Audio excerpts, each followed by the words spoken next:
Hello, it's August in Michigan, so that means it's hot outside. That means that corn is ready for eating. Sweet corn is ready for eating.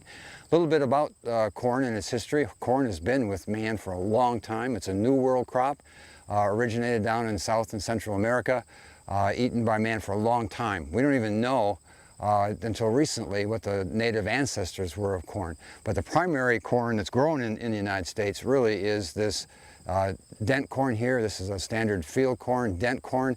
Dent because it has little dimples in the tops of the kernels, but corn comes in a wide variety of different colors, shapes, sizes, and I have a few examples here today. Here, this is a flint corn. They're both flint corns, but you see nice dark burgundy color. The husk is different, so you can breed different husk types as well as different kernel types. This is your ornamental corn that many of you are used to. We've learned a lot about genetics from studying corn, both plant genetics as well as human genetics. But today, we're really here to talk about sweet corn. Sweet corn is actually just natural mutations out of field corn. It started with field corn. You can actually eat field corn if you catch it at the right time. If you catch it when it's nice and tender, a little too late, then it gets kind of tough. A little too early, it's just not mature for eating. But you can actually eat these. But what they found is that from the sweet corn came out of field corn, just had a higher sugar level. The standard sugary types that we've had for a long time. I remember when I was a kid, it was the kind of corn where you had to go out, pick the corn while your pot was on boiling. Because what would happen with that standard sugary is that it would only had about 9% sugar in it. And as soon as you picked it, the sugars started to change to starch.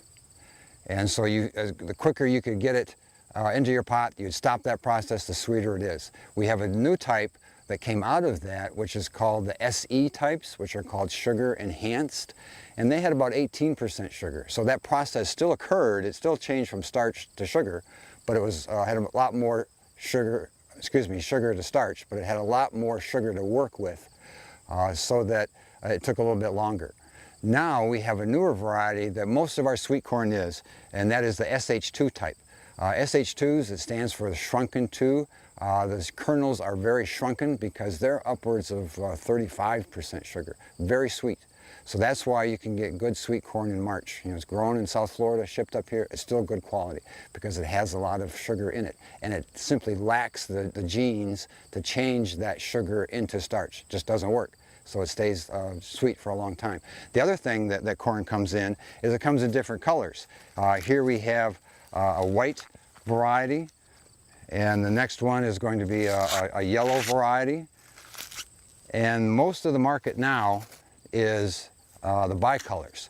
And the bicolors have a combination of white and yellow kernels. And actually, if you look really close, it's a tricolor. There's light yellow, dark yellow, and then the white.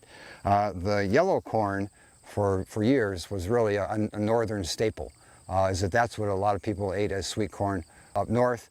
The white corn actually was a staple down south. People down south thought that yellow corn was for animals, not for people, but it's just a difference in north and south. But now about 75% of the market is this bicolor sweet corn.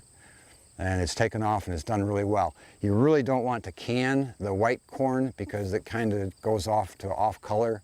Turns a little brown sometimes. The yellow corn and the bicolors are good for canning, but all of them are good for freezing. The seed that we have here is from a standard sugary variety. That is the one that's 9% sugar. It's the first mutation out of sweet corn. The biggest way to tell the difference between the SH2 and the standard sugary is to look at the seed. And if you look at the sugary, the SH sugary versus the SH2, you see that the SH2 are much more shrunken, higher sugar level, so when it dries down, it has a smaller seed. This is a white corn, this is a yellow corn, but that doesn't make any difference. It's the seed that you're looking at. The problem with SH2 types is that they don't like cold soils, so you need to plant these when the soil temperature is 60 degrees or higher. These will do better or do as well when the temperature is 55 or maybe a little bit lower. But because these have so much sugar, if you put these in cold soil, they just don't germinate.